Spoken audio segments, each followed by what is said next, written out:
जय शिव गोरक्ष। प्रिय बंधु, यह कहानी सतयुग की है।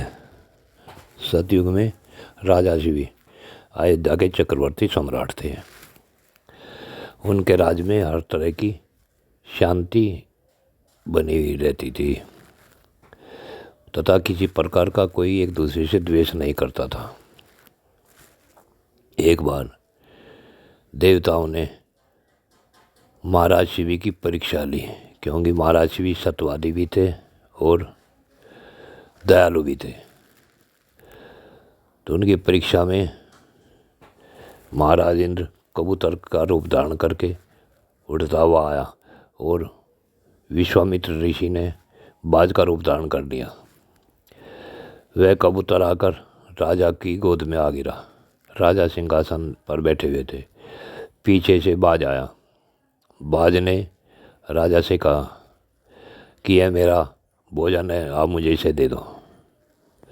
राजा बोले कि बाज, शरणागत की रक्षा करना एक राजा का कर्तव्य होता है, इसलिए इसे मैं तुम्हें नहीं दूंगा।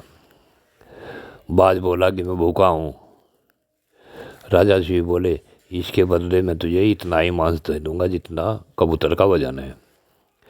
राजा शिवी ने यह बाज से कहा तो बाज बोला, महाराज, दूसरे का मांस देना उससे अच्छा है कि आप मुझे कबूतर ही दे दें।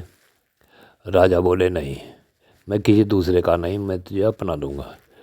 और तराजू के एक पलड़े में कबूतर बैठा दिया। दूसरे पलड़े में राजा ने तलवार की नोक से अपनी जांग का मांस काट कर उसमें रख दिया, परंतु यह क्या, कबूतर का पलड़ा भारी रहा।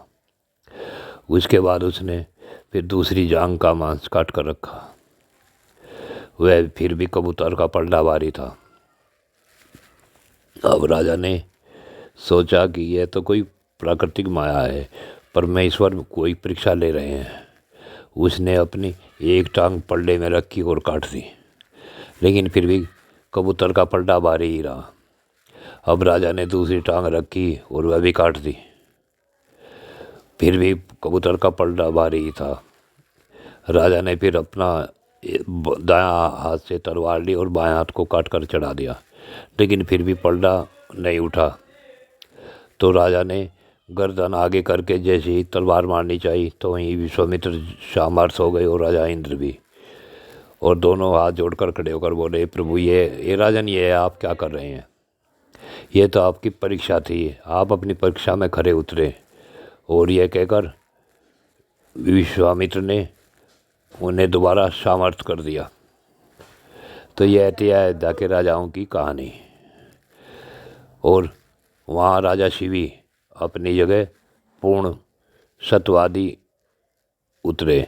उन्हीं के वंश में महाराज हरिश्चंद्र तथा राजा रघु तथा भगवान श्री राम पैदा हुए।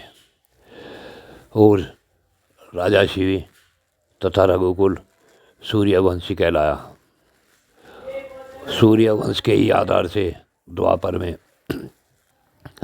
महाराज कर्ण, जो रोजाना दान करते थे सोना, वह भी सूर्यवंशी हुए।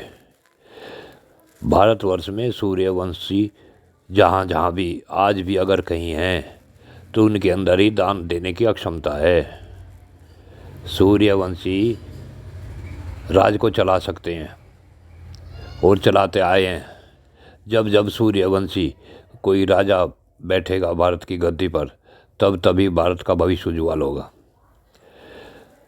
कोई भी जन्म से, किसी घर में जन्म लेने से उसके वंश का पता नहीं लगता। अक्षत्रिय घर घर में पैदा हो सकते हैं, किसी भी घर में पैदा हो सकता है। वैश्य किसी भी घर में पैदा हो सकता है। शूद्र किसी भी घर में पैदा हो सकता है। ब्राह्मण किसी भी घर में पैदा हो सकता है। यहाँ आकर उसके कार्य, उसके कर्तव्य, उसकी दिनचर्या, उसे उसका वंश तथा उसकी स्थिति का पता बताती हैं। ये वर्ण व्यवस्था हमारी सतयुग से ही चली आ रही है और भविष्य में ये वर्ण व्यवस्था ही रहेगी। जब भी जाति प्रथा ने हमारे हिंदुस्तान में जोर लगाया, उसी समय हमारे हिंदुस्तान गर्क में चला गया। अतः सभी बंधुओं से निवेदन है कि इस कहानी से अपने अंदर दान देने की सीख लें। दान देने से धन बढ़ता है, घटता नहीं। जय शिव गोरक्ष। चला जा।